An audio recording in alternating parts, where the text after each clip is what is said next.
Welcome on board the Rich Planet Starship, broadcasting from somewhere high above the Earth. I'm Richard D. Hall. This week's guest is a researcher of UFOs and human perception manipulation. With a background in media and electronics, he is currently investigating claims of human mind control.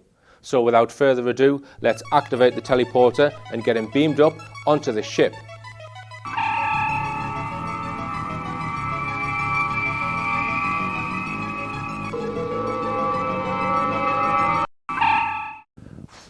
Miles Johnston. Oh, jeez. It's so far.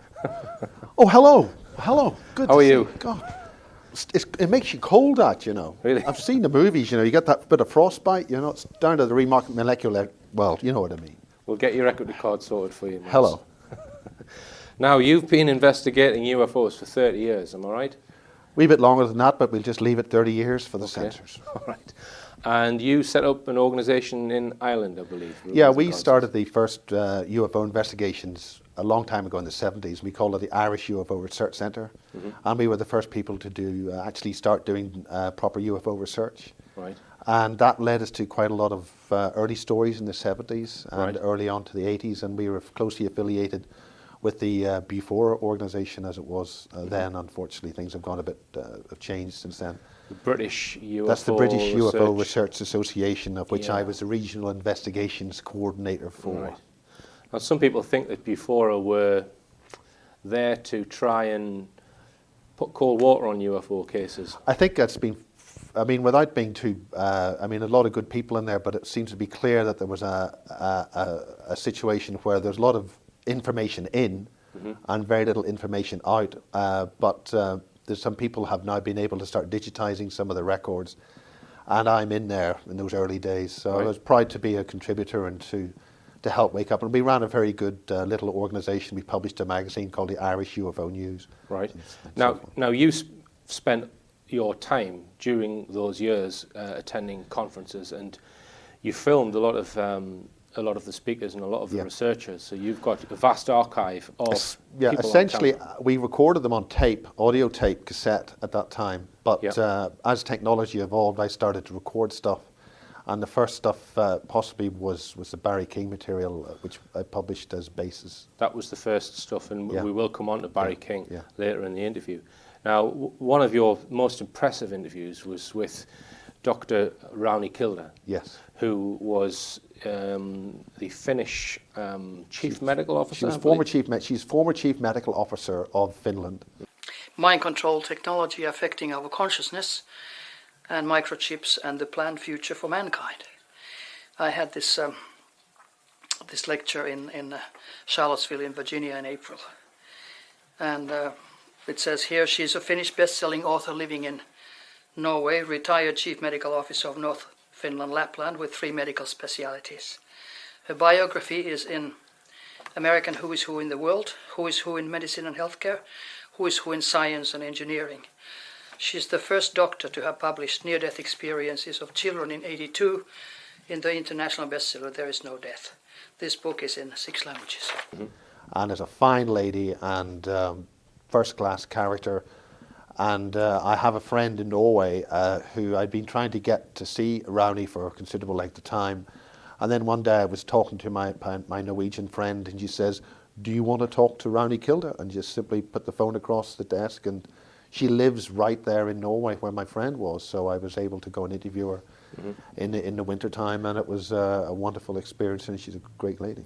And she has written best-selling books on out-of-body experiences. She has written a whole series of very high-selling books in Nordic European languages. And a lot of people have asked about an English book, but she's now writing an English book. But she had started to do the English and American lecture circuit, and she did live in Wiltshire for quite a time as well. Right. So people saw her then, and she got familiar with what was going on with the crop circles. And obviously, she then started to develop an analysis of mind control, which is the main reason I wanted to see her. Right. Now she's a woman in a highly, top job in Yes. the Finnish Yeah. government. Yeah. And she was taken seriously with these books. She wasn't by a lot of Well, people. this is what she describes in the interview. In that, in essence, in the United States and probably in this country, there's a pill solves all for every kind of illness in this sort of, in our medical view, in a nutshell. Yeah. But she described that in her realm of the profession in Europe, they've got more empathic means of looking at problems. So, for instance, she'd heard of people going out of body, and so she decided to actually experiment herself, and so she actually went through the process of going out of body and actually starting to do it from a scientific point of view. Yes. So, for instance, when she actually achieved the out-of-body state, she literally reached down and measured her own pulse. Yes. So there's a doctor measuring her own pulse and then keeping it in a domestic environment. She went to see some of her family friends. And we will be featuring the interview that you did with Rowney Kilder on The Rich Planet at some point. Now, we mentioned mind control because in the interview she claims that she believes that many of these incidents where people have gone into schools or colleges with guns and shot a whole class full of kids, Yes. she thinks that they are all mind control victims. Those are mind control signatures, and I would fully agree with her on that. And for instance, the one in Newbury and in America, there's lots of cases, the Dunblane thing. Yes. It's the same basic pattern. They actually stimulate and activate somebody with guns who they allow to have guns. Yeah. And then there seems to be some kind of connection there with certain secret societies. Yes. Where they have a victim where they offer up and then basically press the button and see how well it will operate. I mean, we can speculate as to the reason why someone would program someone to go and do such a thing. And I think there's the fear agenda there, terrifying people, making everybody scared, and that's I think. And we must bear in mind here that this has come from an ex-member of the Finnish government. This is not just Joe Public speaking. The other claim that she came out with was that the swine flu was engineered by the pharmaceuticals to make money. Yeah. I'm not sure if she said that the actual flu was engineered. Or Well, she says it's basically for big pharma. That clip that I isolated in my interview, I put that on YouTube, and that was actually copied. And people asked me if they could copy it. So it was copied into Spanish and I think Italian, and that got up to 4 million hits. Well, just at the end of 2009, literally December 29th, 30th, I got this. Which is when this scare was going on, and every day on the news yes. it was, everyone's going to have to get vaccinated. Everyone's going to have to get vaccinated. And I got this warning that I'd violated YouTube rules, and that clip was taken off. Now, my clip had already got up to almost 400,000 hits. And my English clip, the original English clip, was taken off. But the next day, that's to say, at the start of business in the European Parliament, they were about to announce an investigation into the whole swine flu con, the way all the European countries have been conned into not only buying a first dose for this useless flu, but then they were contracted to buying a second dose, and they hadn't even used their first dose.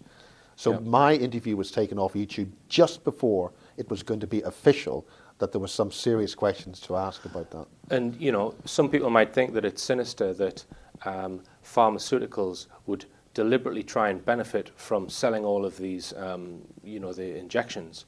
But there's an even more worrying conspiracy theory that they were actually using it as a method of population control. We only need look at Jane Burgermeister, who uncovered evidence that, I think it was Baxter's, had live H5N1 virus in their vaccine, which was deadly to a group of ferrets that it was injected into. And that, some people believe, that was an attempt at mass genocide to try and wipe out sort of 5/6 of the world's population. And she believes that, Jane Burgermeister. So there are other more sinister reasons as to why they were possibly preparing the world for a swine flu vaccine.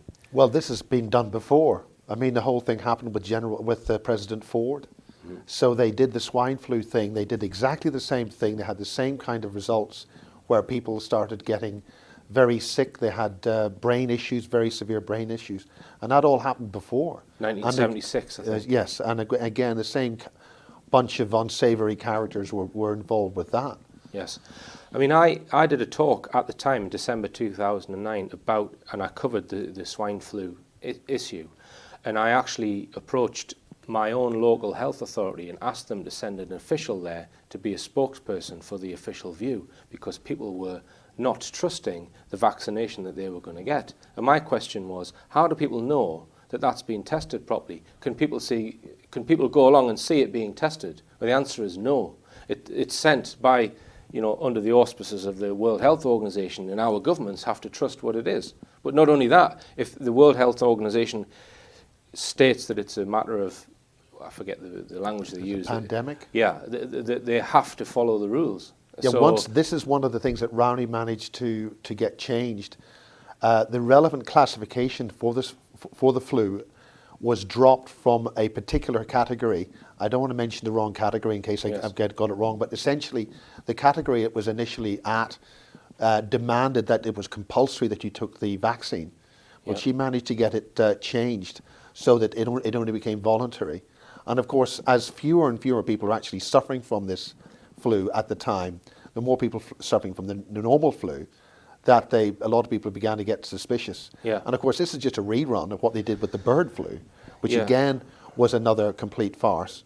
And I know that I was given certain restricted information by a certain personnel department in a certain media company. They'd actually planned at the highest level to reallocate or to allocate millions and millions of pounds to pay emergency staff because they were prepared to lose so many staff due to this flu. Then in order to physically keep the business running, businesses were actually planning a major contingency fund to get staff in from anywhere to physically keep things going. Yes. But again, none of that actually happened. I think what may have happened in the UK, why they dropped that policy to inject everyone, I think they were doing covert monitoring of people's opinions. I know people in the NHS who were handed out questionnaires as to what their opinion of the vaccination programme was, and there was no heading on this questionnaire. It was all done sort of just fill this in, and then they were sampling certain people in the NHS, and based on what those people, their opinion of it, was it right or wrong, I think they then dropped it. I think they would have vaccinated the whole population if they'd managed to get the propaganda out. Well, I think it's like a lot of these things. It's if they don't win this time, they'll try another means. Yeah. And for instance, if you see this 10-10 promo that's been running at the moment, where if you don't take certain precautions to deal with CO2, if you're at all hesitant with doing something to help the planet, somebody presses a red button, and anybody who's slightly hesitant just explodes. Right. And this is, I don't know if you've seen this particular promo, but that is how it's getting. Yeah, it's an advert, isn't it? Yes. To try and scare people into... Yeah, and if you're at all hesitant, bingo, you're Yes, gone. And the again, global that's warming. exactly the same kind of agenda and politics that happened before World War II in Germany. Now, another one of Rowney Kilder's major areas that she speaks on is UFOs, because she was invited to one particular high-profile UFO conference in 1991, I believe, in Moscow. Yes. Two of the top US military people, I think it was Stubblebine and Alexander, were in Moscow. This is before the Soviets dissolved, and this is in proper Soviet Russia. Yes. They were present there. Stubblebine there, was Alexander there, and I think Alexander's future Colonel wife. John Alexander, yeah. Yeah, and that's John B. Alexander, I think. Yeah. And then Rowney was there. So they were the only 4 Western people that were at that conference. Now, Rowney was brought down into a separately, but she was isolated from the US military. Now, this is US military in Moscow talking about UFOs with top Soviet cosmonauts. Yes. And this is a major conference with top US military, Stubblebine and people like that, talking about UFOs in the Soviet Union. Now, she claims that she was taken down into like almost a secret room underneath where they were having this conference. Yes. And she was taken into a room with photographs. Photographs of landing sites all across the Soviet Union. Of UFOs. Of UFOs and the whole 9 yards. Right. Right. So this is a unique opportunity that, as a Westerner, that she was given access to this information. So clearly to tell people about later on. Right. I mean, so why do you think they singled her out to give her that information? I mean, Finland is it a non-NATO country? So I think Finland is. I think sort of bats with both sides of the bat. Does it border because the Soviet Union? It borders it, and they managed to fight off the Soviet Union very successfully in World War II. They ferociously fought them off, and they were very successful. So otherwise they'd be part of Russia.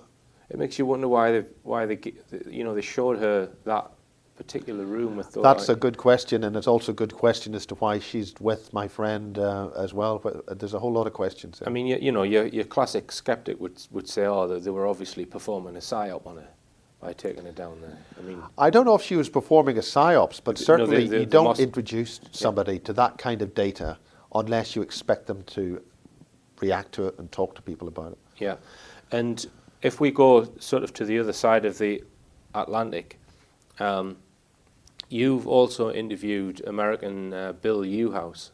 Yeah, Bill Uhouse is little known as one of the main whistleblowers at Area 51 and the Dreamland complex.